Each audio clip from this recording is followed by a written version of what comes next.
IBM. Some time ago, 5 successful restaurateurs came together to form the Colaba Cartel. The founders of the table, Gauri Dayal and J. Yusuf, partnered with the founders of Woodside Inn, Abhishek Pankil Shah and Sumit Gambhir to open a new restaurant in Colaba. If you've ever dreamed of opening a restaurant or love eating out, you want to listen in. The Colaba Cartel. This exclusive 10-part series is hosted by Gauri Dayal and Amit Doshi.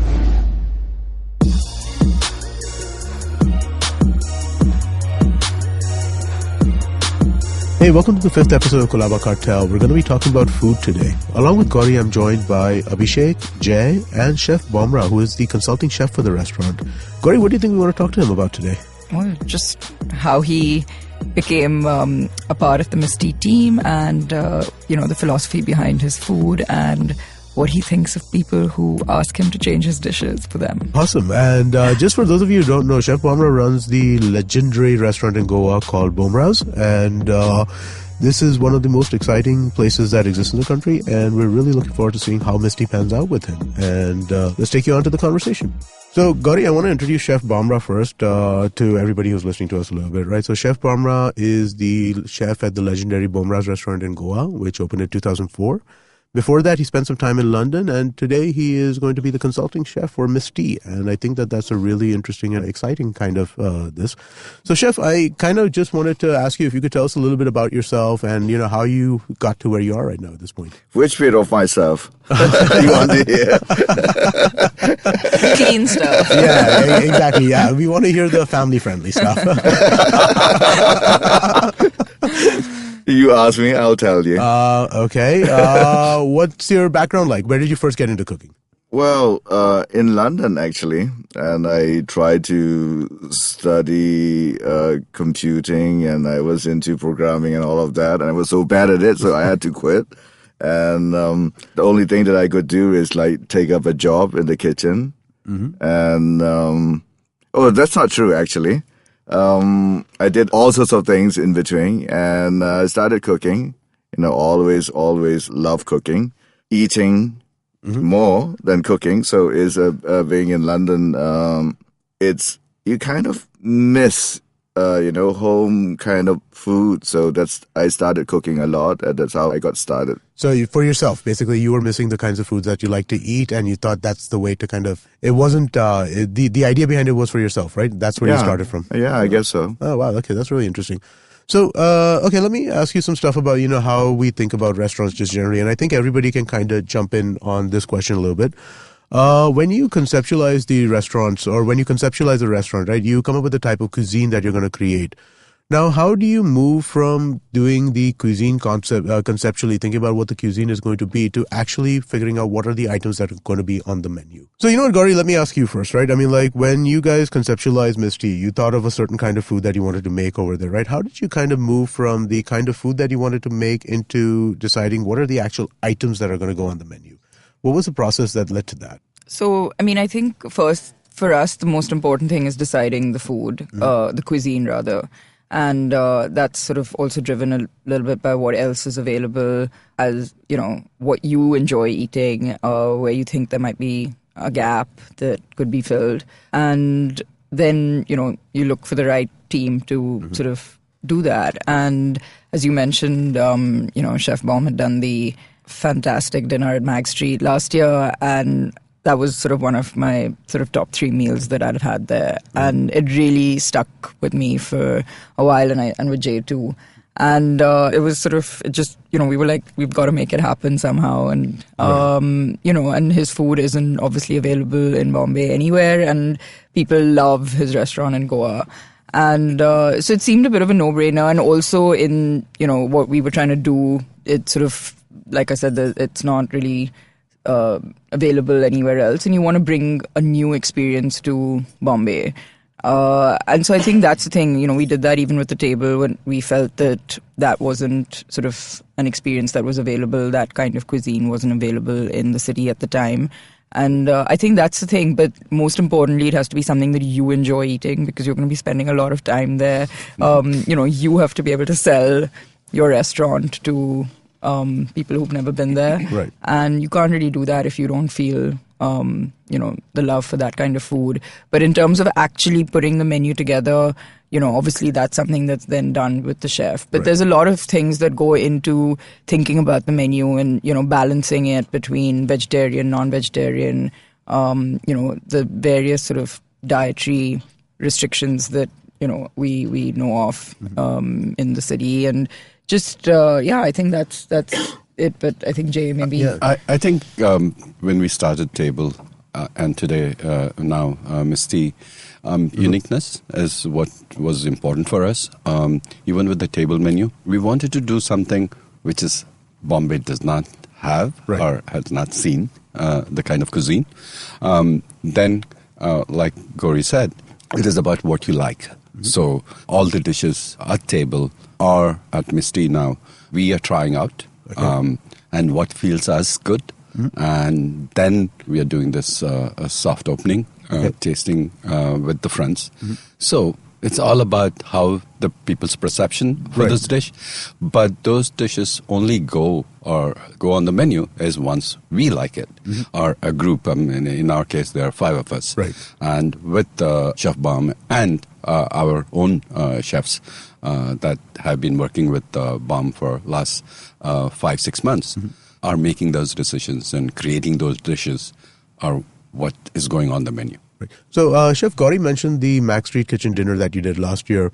How was your experience with that? Was that like one of the things that kind of made you decide that you wanted to work with them on additional projects going forward? Yes, it was a really good experience. So after to have been stuck in Goa for so many years and finally decided to do Karma, but it was a good thing, and it was really good experience, and then perception was really well received, and that's how got started. And when they approached me, and I was just a little bit worried about my timeline, and I know Abhishek for since his Goa years. And Abhishek has Goa years? Yeah. We should hear more about that at some point. He's got a restaurant, really cool name called, what is it called again? You should say it. Kama Sutra, it was called. Very unique. Anyway, so so that's how it started, and it's been quite exciting for me. Also, quite a learning experience. Coming to Bombay, and I never spent more than 3-4 days in the past in Bombay. Now this has been the longest, going to be the longest so far. Yeah, but it's been great. Yep. It's been great. Yeah, that's great. So you know what, I wanted to kind of ask you another question about when you go to a fine dining restaurant, typically, right? I wonder, what are your thoughts on set meals or tasting menus versus ordering a la carte? Do you think that you get a better idea of what the restaurant is if it is a set meal or a tasting menu, or do you think a la carte is a more... Personally, I don't like set menu. I don't like what people decide for me what I should eat. Okay. I like to be able to choose what I want to eat. Right. And so but then again, in terms of pricing point of view, whether value for money and things like that, I think it's a good, if it's designed well. But we cannot, no chefs can design for everybody. Right. So personally, I like a la carte rather than set menu. Okay. Abhishek, what are your thoughts on that? Where do you stand on that? I mean, looking at things from the business side, I feel like it could, be beneficial on both sides. A la carte, obviously, like Chef Baum said, is special because you can pick and choose whatever you want to eat. But tasting menus, I think, are a celebration. And I feel like many times you get to see what the chef really wants to express because he's probably gone to the market that morning and found something special. And you only go to a tasting menu when, tasting menus are usually expensive, so you only go into a tasting menu if you're ready for that experience, and you're making sure that the experience stays on point is important. So, it's a choice that the paying customer makes before they come to that restaurant. Right. Yeah. So, I like both experiences. Yeah. What about you? Where do you stand on that? I think it's also a factor of where you're located, because tasting menu is something like Abhishek said, it's celebratory. So it's not necessarily something you'll go to every week. And, from a commercial perspective, that might be a bit of a challenge, especially in a city like Bombay where you do need people to come to you pretty frequently. Right. It's not, yes, it's a tourist destination to some extent, but not like it is in, like a London or San Francisco or New York. So that clientele you want to attract also, you want people to come like twice regularly. a week. Exactly. At least, you twice want it a to week. become, if you're going for a place that is sort of in a way, your local, that, your neighborhood sort of restaurant that you feel comfortable to going to regularly. I think commercially that's more viable, but then a tasting menu format doesn't work in that because, there's only so many times. That's true. I have a thought on that. I mean, I personally feel like, a tasting menu could be somebody's local, And Thalis. Could be. I mean, Thalis are tasting menus, aren't fair they? enough. I mean, it's a thought of. No, we are talking about a tasting menu or a set menu. A set menu is slightly thali, different right. to Tasting menu a is, tasting menu. Fair enough. Tasting menu is what the chef decides that day, yeah, right? expression. So basically, a chef is expressing his talent. Right. He's saying that you come to my place and I'm going to feed you with 10, 15, 20 courses. Right. So the idea with the tasting, a lot of times, this is where the problem with the tasting menu is. It starts very good, and to keep the momentum with the guests, it's very difficult, right? Because the chef has created all this different tasting sets of dishes, yeah. Right? And it has to, sustain, sustain from the beginning to the end, and that's where the Michelin star and the top restaurants, you can differentiate because the chef who are very talented, the big chefs, they can continue the momentum from the dish one to the last all dish. The way to the end. Tasting menus, just to add to what Jay is saying, I think tasting menus are a big challenge, and I feel I admire the chefs who can deliver tasting menus for the longevity. So you look at Michelin star restaurants like John George or Levin Madison or any of these restaurants, Daniel Boulud, all these restaurants have been able to consistently keep that going. It's like the difference between test matches and 2020s.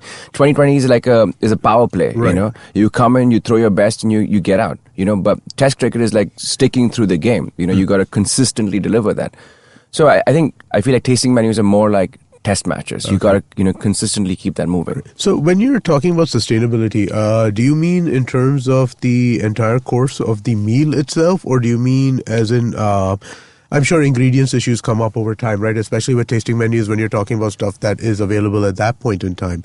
So when you talk about sustainability, which aspect are you referring to? Are you referring to making sure that the entire meal stays consistent? Excitement. Right. Excitement. I mean, today you dine with me. If you come to my house to eat a meal today, I'm going to cook whatever I went to the market, purchased and got, or whatever I ordered from whatever online thing, and I cook you a meal. It might be special, it might not be special. But next time you come, I make an effort. It's a different month of the year. I make an effort. I go to this market and pick up something. I go to that fishmonger and pick up something. Then I cook you something. The next day you come again, I cook something different. That is a tasting menu. Right. What the chef did, or what the chef believes in, what the chef, who are his purveyors, who's the supplier, what has he found fresh in the market, what's exciting him, what has he flown in. There could be many, many aspects to it.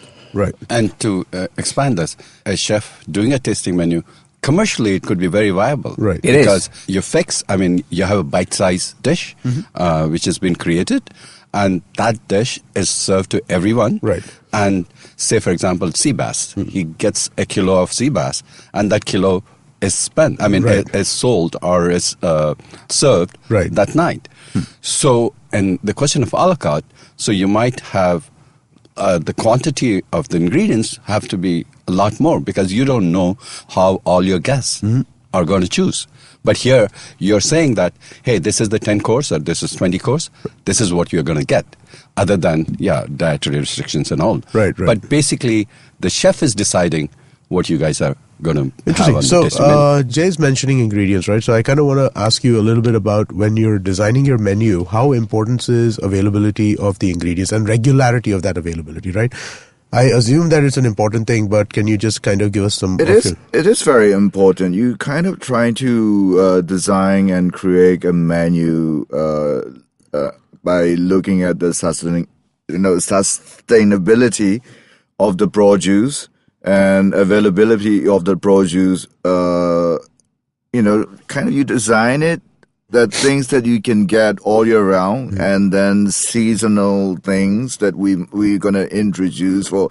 Now is the strawberry season. We're going to think about the strawberries. Now is asparagus season. We're going to think about that particular thing. So that's very important. And then you adapt and adopt and using what is available locally rather than, very rigid in your menu. This should be like that. Right. You're going to have to fly in. But from very kind of time-consuming and very difficult things like fish sauce and soya sauce and things like that, which we can't help with. Okay. Otherwise, we just, we believe in using locally available and work on it and, make it delicious and share with your clientele. Is that a consideration? I mean, like there is a trend, generally speaking, about making sure that ingredients are extremely locally produced without much of a carbon footprint. Well, we focus on that. We focus on that. Okay.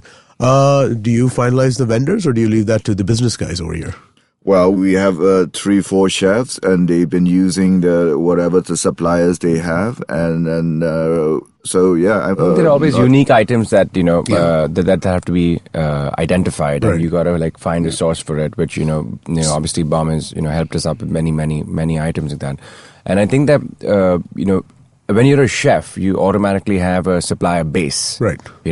And depending on the restaurant and the ethos of the restaurant, you have a culture that exists in the restaurant. Now, take for example Woodside Inn.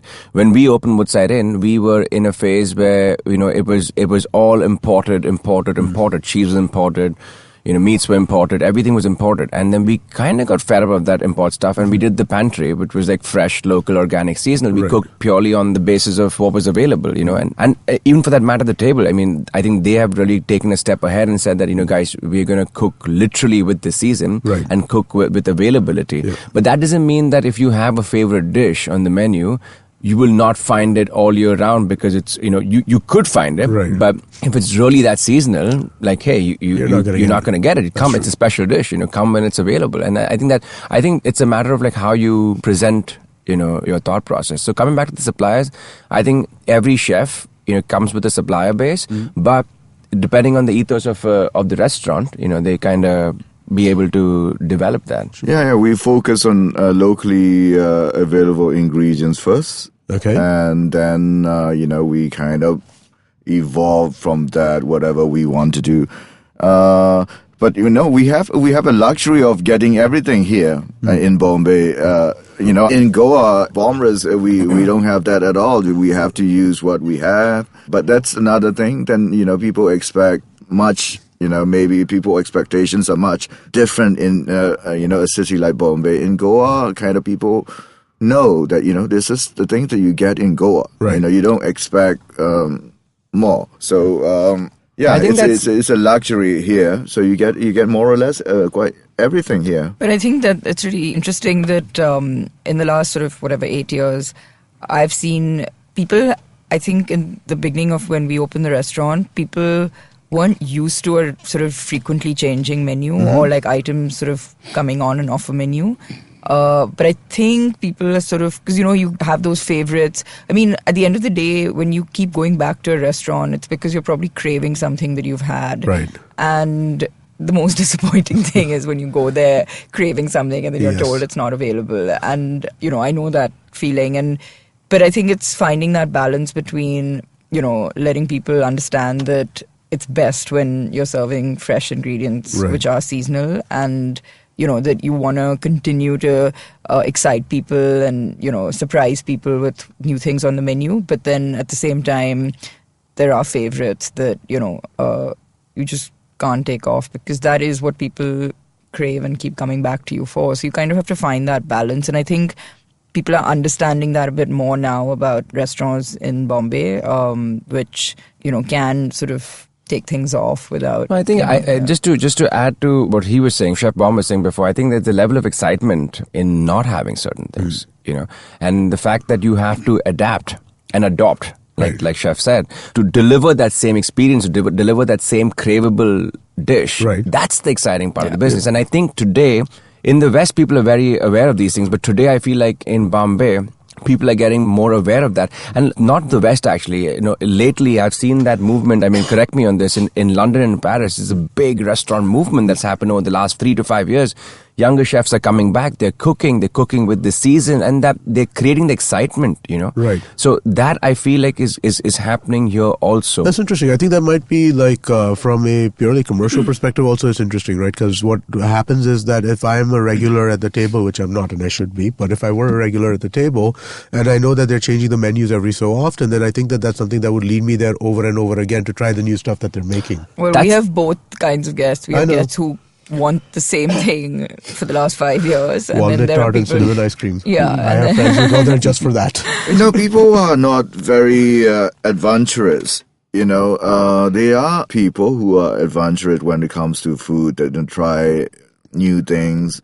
But by and large, of your clientele will be, you like that thing in that restaurant. Right. That's why they go for it. Okay. And then they get very disappointed when you keep changing it. Okay. That's the one thing that I experience it. And, when we try to do menu change every 2 weeks at Bomra's, and when we tried to do that, people came back and that's not available. Oh, we came specially for that. You should know why. That's nobody likes change. Very, we have to deal with that thing. So you kind of not completely change, and you trying to work like things are not as popular, you get rid of it, and then introduce 1 or 2 things more, and you can't have 3-4 pages of menu either, and then that's not feasible. So you do that, and you kind of gauge what are the things that popular and which are not selling that much, people are not ordering that much. You push it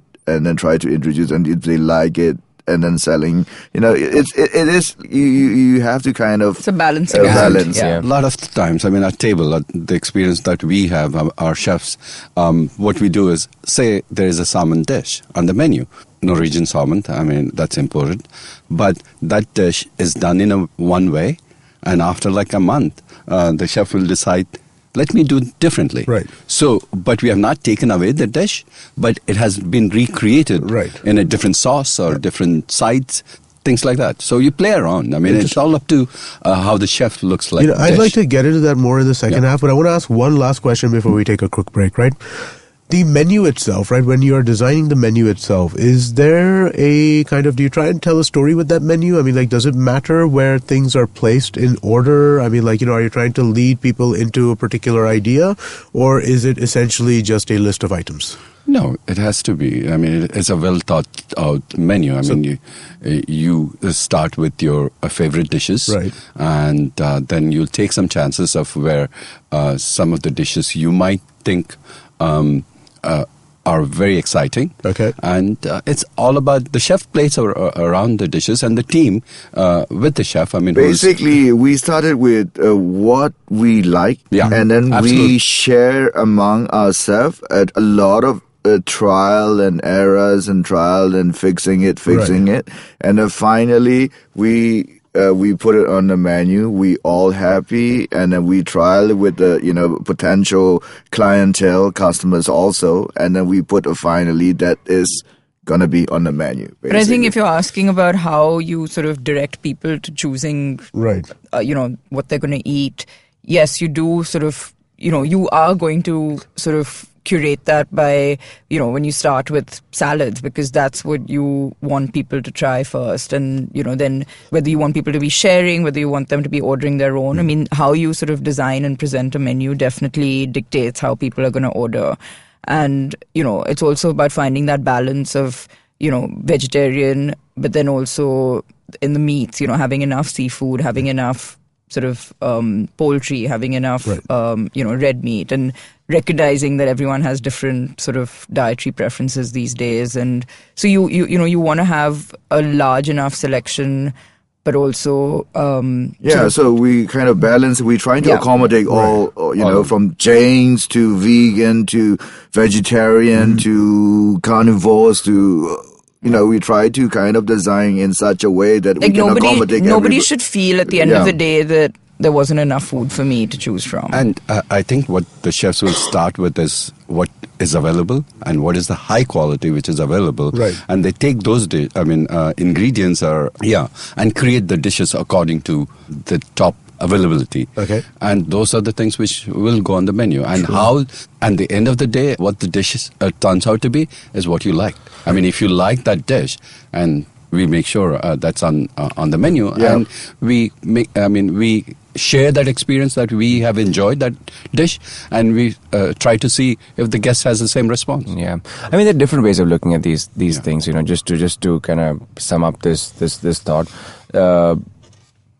You're always telling a story, first of all. Right. You're always sharing an experience, which is actually telling a story. You're always guiding people through an experience, and whether you pick and choose the ingredients, or you place menu favorites, or you pick personal favorites. I mean, that's you're expressing yourself. But I just feel like we have to be conscious, like everyone has said, right. About like what the favorites are. I think the point I was trying to make is like you're always telling us always you're right. guiding people, telling a story. You're trying to push people in a direction where you think they're going to best enjoy an experience that you've enjoyed before. Right. Awesome. So let's take a quick break, and then we'll come back and talk a little bit more about the menu at Misty itself specifically. Yeah. It's IBM here. Let's go. We the IBM kids on the block over here. Just to talk, taking a break from producing all day, coming on this podcast cause we got stuff to say. IBM Daily is the name of the show. Monday to Friday, we ready to go. Talking about stuff in our head. We might even talk about our favorite bread. Signing out, it's IBM here, the podcast network that's in your ear. Catch IBM Daily Monday to Friday on the IBM Podcast app or wherever you get your podcasts. Hey, so that was great first half of conversation. I think that it was really interesting. I think there was a lot of insight over there. But, we spoke briefly a little bit about trial and error in terms of how you're creating a menu. I wanted to get a little bit more into that, right? I mean, like you all have had a series of tastings that you've tried the food over and over again. How much do dishes evolve? So, Chef, could you address that first? Over time, as you taste it, how much does the dish evolve itself? Well, as I said, I want to introduce what we have done in Goa for so many years, first of all. I hope we'll achieve that. But as I said, we have to adapt and adopt and what is available here and what we can do and to what extent that we can, share to the clientele that we targeting at Misty. So more or less, kind of in a similar theme, what we do in Goa. So that would be what to expect. Cool. What do you think? How much Abhishek, when you're looking at putting these menus together, how often do you you had an initial idea of what you wanted to do. How much does that change as you go through the tasting process? So I think that there are many ways of looking at these things. I think there's a technical aspect, and then there's the gut feel. Okay. So I think first you deliver an idea with passion. You think about what you want. You think about what you're feeling. You put everything together. You obviously you're corresponding heavily with the chef and his inspiration and his thought process, availability of ingredients. So all that's the passion part of him. Then you got to look at your market. You understand where you really stand. What's the gap in the market? What are you trying to fill? Then you understand your market a little deeper. Who are the people who are going to be actually dining at this space? At this point, you should not forget about your passion. Right. You still remember your passion. You got to keep that as a weighing stone on your head. And then you basically you fine tune that further and further and further until you come to a point where you have winners. Okay. You have dishes, like Chef said, that are corrected and tested and retried. I think getting to the bottom of this is not a simple task. Right. It's something that you learn a lot because we are in a commercial world. We're not, we don't wake up in the morning, cook something and place in front of somebody and someone pays money for it. No, people have the right to choose the experiences and we have to do our best. Mm-hmm. So I think, there are multiple ways, like I said, of looking at these things, and you have to keep at it. Right. Keeping the customer excited, keeping the customer fresh at all points is something that you look forward to. And I know that when we've been doing trials, which we've been doing for, we did for several months before opening the restaurant, one thing that none of our 5 of us are chefs. In terms of between Abhishek, Pankaj, Sumit, Jay, and me, none of us are chefs. Right. But I think... But he's a culinary guru. I mean, so Sumit. I mean, I do. Yeah, I can cook. None of us are in the kitchen right now. That's now that we have that clarified. No, the point is that I think, but we all have a very good sense of what works in terms of, in a restaurant format. And what I noticed when we were doing the tastings was there was just a reaction that you saw when a dish came out perfectly. You know, everyone was just like, that was it. And I don't know what the chefs did between the last basically trial. We try. I will come up with what inspire me, what might work. I will think it through, put them together. If the things that you put on the plate together complement and then we want to do something unique also. That you don't want to do things are available everywhere. We want to do something unique. We want to introduce that, and then I come up with a recipe and a dish, and all of us try it. Basically, all of us like, and then we want to share with our client. Basically, yeah. I mean, it's a reaction. Not a focusing on what people might like. Right. We decide what we like, exactly. and we want to share that experience with our client. Basically, that's what we been doing. So I think that the trial and error is one part of it to get a dish to the point that you feel like this is perfect to put on the menu.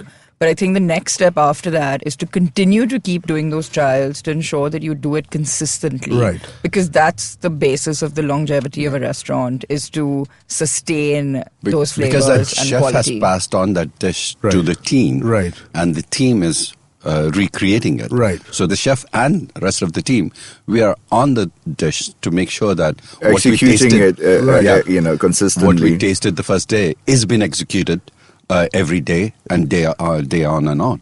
And then obviously there will be tweaks as we go along, and some dishes are just classic. How it has been created, it stays that kind. So actually, that's interesting. That brings me to a kind of follow-up question on that, right? How okay are you guys as either restaurateurs or as the chef who's designed the menu? How okay are you guys with people saying, make this less spicy for me? I don't like garlic. I want this. You know what I mean? Like, how do you feel about people asking for substitutions or just kind of trying to mess with your creations? As a non-chef, I'll tell you, the seasoning could be. Some people like myself, I don't like spicy food. So I fall under that category myself. I see anything with 2 chilies on a menu, I'm like, I don't even read what it has to say. But I try to ask the server, whoever it is, to see if the chef can make it lighter, less spicier. And the rest, that's it. I'm not going to change a dish because I want to eat the dish the way the chef has imagined and has created that dish. Seasoning is a different thing, but changing, instead of asparagus, if you ask him to change it to potato or something, that means basically you're not liking what the chef has created, and you're trying to do your own dish. That's not right. Does it offend you?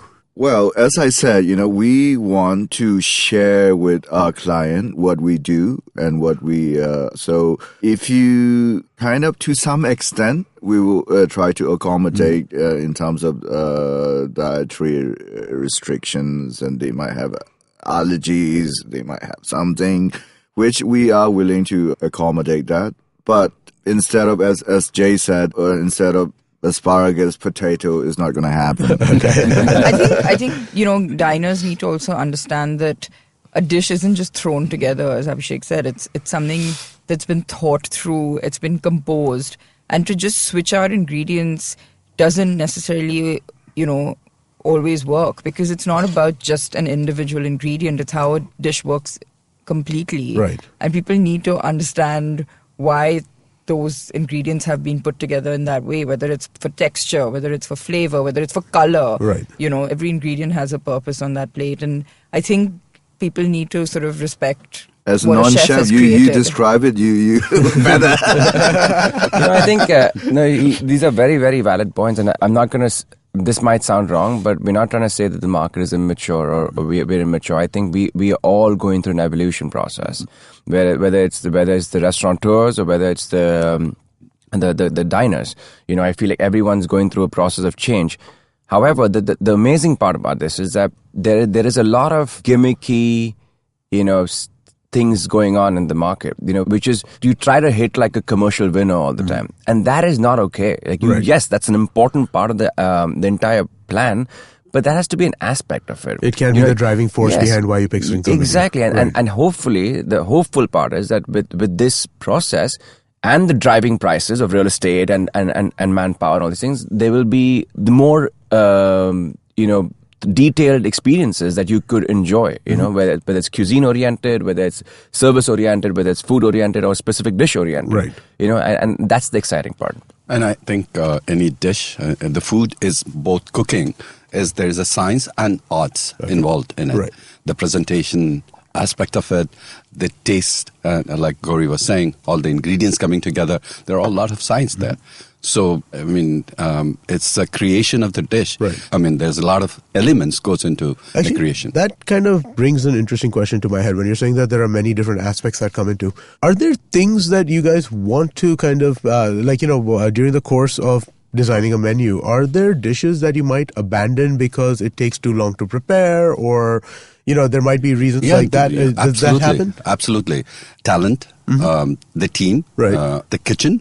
Can it handle that dish? And you have to remember that this dish has to be created whether there are 5 diners or 500. I mean, 50 diners. Right. I mean, it depends on the size of your... 500 also.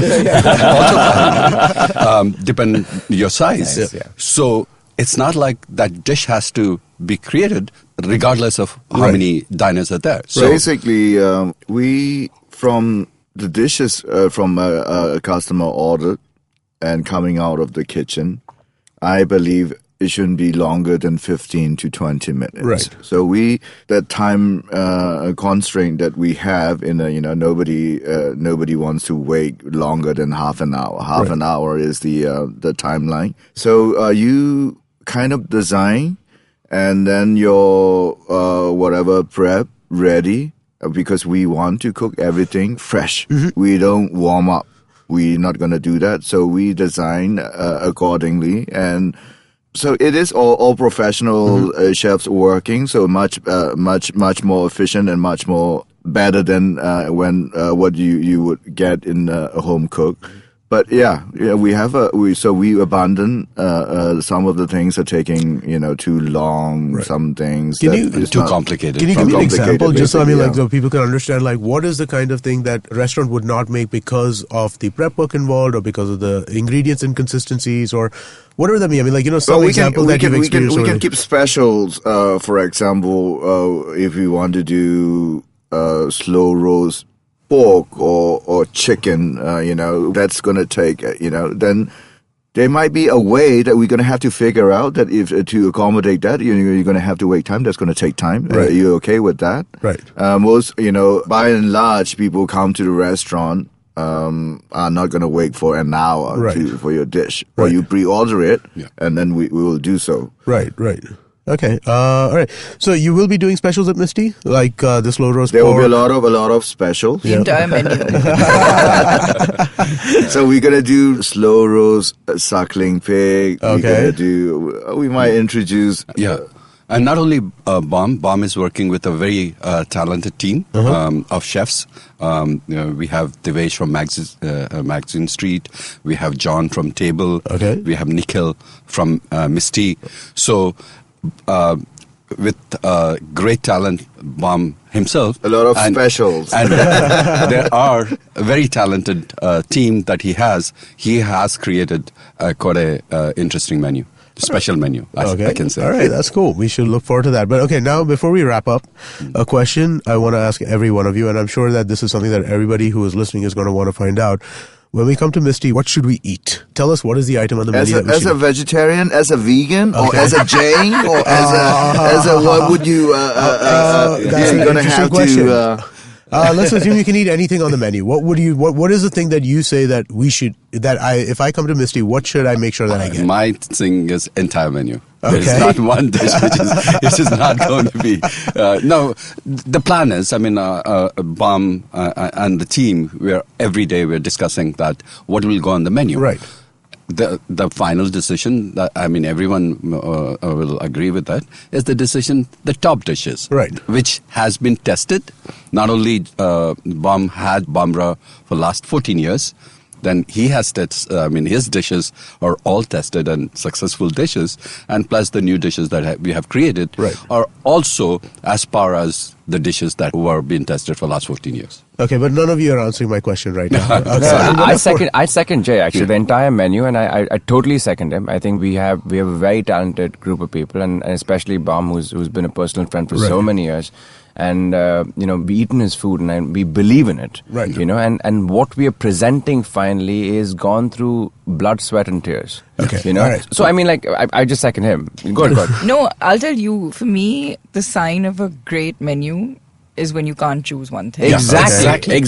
Well said. Well said. You want to try everything on the menu. Yes, right. That should be the feeling. And for us as restaurateurs, that's how we have created the menu, is that every single dish on that menu is something you want to order. You spoke about this. The entire menu gets better if you have after 3 cocktails. Yeah.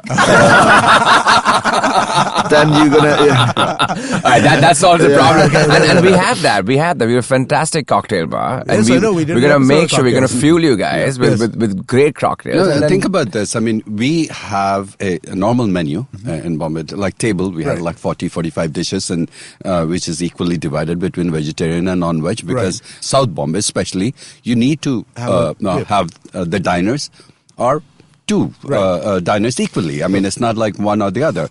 In West, that's not a problem. And anywhere outside India, it's not a problem because they focus on non-veg menu and they'll have 1 or 2 vegetarian dishes in it. Here, what we have done is with all this trial and testing and all, we have picked winners, and that's all they're going to go. It's not going to be like, every restaurant has a 45, 50 dishes. Our menu has to have 45, 50 dishes. No, we might end up with 20 dishes. Okay. And then we'll build those 20 dishes more as Bam starts coming, he'll be coming repeatedly to recreate his creations. And his team will be creating more dishes. But we'll start with, I'll assure you, the dishes, the final menu, every dish will be the top dish, and you will have a very hard time what to decide. Okay, that's actually pretty good, right? So I guess the answer to everybody who's listening is go there and throw a dart and you'll find something good. Yeah, exactly. Yeah. All right, cool. Awesome, guys. This was really great. We had, I thought this was really fun conversation. I think that we got like a lot of information out in terms of how you go about creating the food and the menu of a restaurant. And this has been fun. Thank you. Hey, that was a really fun conversation, Gauri. I thought we got a lot of insight out of it. Yeah, no, definitely. And I hope everyone's dying to come and try the menu after all of that. I think they will, especially since you would not tell us what to try. We have to come and try everything. But that's okay, we will do that. But that's only the first half of the menu, which is the food part, right, Gauri? What about the drinks part, which we're going to discuss next week? Well, stay tuned, and for the next episode, we have Sandeep Hathiramani and Jeremy Buck, who are bar team, our super duper bar team, who are going to be telling us a bit more about the beverage program at Misty. Awesome, that's going to be a lot of fun. And in the meantime, guys, please also make sure that you're following us on social media. If you want to follow the Misty restaurant, that's Misty Colaba on Instagram or Twitter. Gauri is at G Devi Dayal on Instagram. And also please make sure you're following IBM Podcast on Twitter, Instagram, and Facebook. Look! Up in the internet! It's a meme! No! It's a cat video! No! It's the Geek Fruit Podcast! That's right, we interrupt this riveting broadcast to tell you about our show, The Geek Fruit Podcast, where Tejas, Dinkar and I, Jishnu, talk about everything in pop culture, including DC, Marvel, Star Wars, Netflix, and everything in between. You know how your friends hate it when you ramble about some nerdy crap and you just want somebody to listen to you? Well, sorry, there's nothing we can do about that, but come listen to us ramble and it'll almost be like the real thing. Kind of. Listen to new episodes of the Geek Fruit Podcast every Monday and the Geek Fruit Bulletin every Thursday on iTunes, Google Podcasts, the IBM app, or wherever you listen to podcasts. Happy listening, you nerds.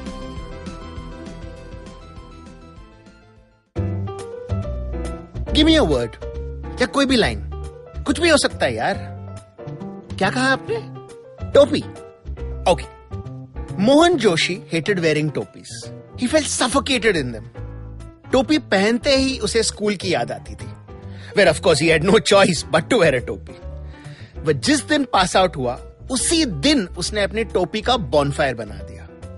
And since then, he'd never worn a cap or a hat. ना कड़कती धूप में, and not even to बचो from the ठंडी. But from Monday 26th February, Mohan Joshi had to wear a topi all the time. Why? Because if he didn't, everyone around him knew exactly वो क्या सोच रहा था. They knew that he was wondering how the girl in the yellow churidar would look बिना कपड़े के.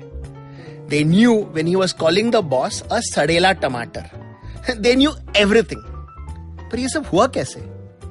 अरे भाई, यही तो स्टोरी है. और ये स्टोरी आप ही ने मुझे दिया by giving me the starting word. यही तो है The Croc's Tales. Words आपके, कहानी आपके लिए. Catch the stories on Monday and Thursday on the IBM website, app, and anywhere you get your podcast from. See you soon.